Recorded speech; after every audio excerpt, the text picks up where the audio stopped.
Well, I'm joined now by the Labour MP for Edinburgh South, Ian Murray. Good evening. Good evening. So what do you think the outcome of tonight's vote will be? Well, I think it's pretty obvious what it will be. The parliamentary mathematics are in favour of the Prime Minister, and given she put the challenge out to Jeremy Corbyn yesterday after being humiliated in the defeat on her deal that she would allow potentially a motion from another party to come forward, she must be confident of having the numbers. And the DUP, which gives supply to the government, have said they would only vote against the government if her deal went through, and it spectacularly didn't last night.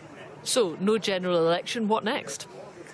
Well, I agree with Pat McFadden that you've just played out in the clip there. I think that the only way through this impasse is to get the public to decide. I was interested by Ross Thompson's optimism about the Prime Minister being able to go back to the EU to renegotiate something that's better. But the EU have consistently said that they would be open for other negotiations, but the Prime Minister's own red lines that have been set and that Ross Thompson has voted for means that they are unable to be able to manoeuvre. You can't have a situation where the government wants to negotiate yourself out of the customs union and the single market, but then have frictionless, borderless trade. That is just a contradiction in terms and can't happen. So until the Prime Minister removes some of her red lines, the EU can't renegotiate.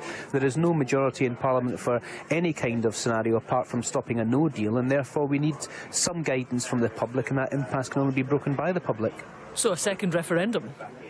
Well, it wouldn't be a second referendum, it would be a referendum on the deal that's on the table. The measurable propositions are twofold. One is the deal that's on the table by the Prime Minister that was defeated last night, against what we currently enjoy as a member of the European Union. There could be discussions about whether or not you would have no deal on the ballot paper, but the difficulty is when you have something that's not measurable, you end up having to attach things to it that don't actually happen. And we've seen that in 2016 with the red bus. We've seen it with the promises that 74 million Turks will be coming to the country, and all of those kinds of lies that have proven not to be true. Does Jeremy Corbyn back a second referendum? I know you didn't like that term.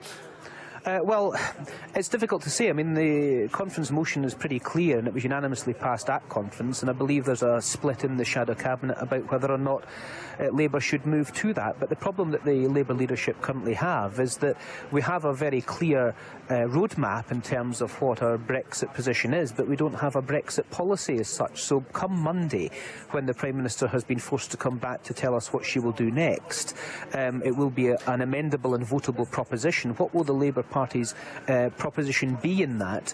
And I think we should go with what party members and Labour supporters are telling us across the country they want to happen, and that's to put this back to the people. You've got a real problem then, haven't you, with your leadership? The party's just as divided as the Tories, it would seem. Well, let's see where the party gets to between now and Monday. There was a three-stage process, a very sensible and logical three-stage process of looking at the deal with the meaningful vote last night, which was voted down, looking at the no-confidence motion, which is tonight, which it looks as though will not bring a general election, and therefore then looking at all the options, including a people's vote. The problem is, but if he's dead set against that, you know, how can you possibly get that through? Well, we've had nearly 100 parliamentarians from the Labour Party today launching our support for a public vote, and really, whether it be the Leader of the Opposition or the Prime Minister, they may have to ultimately be forced to go through this process in any case, because there is no way through this. The Prime Minister at last, after 18 months of demanding that she reaches out across to try and find some consensus, said last night she would try and find some consensus. She's too late to do that, and even if she is trying to find that consensus, I'm not sure there is one. So the only way to break any of this impasse surely is to do what the democratic thing would be to do, and to put this back to the public. The problem would seem to be also, though, that nobody seems to know what Labour stands for these days on Brexit.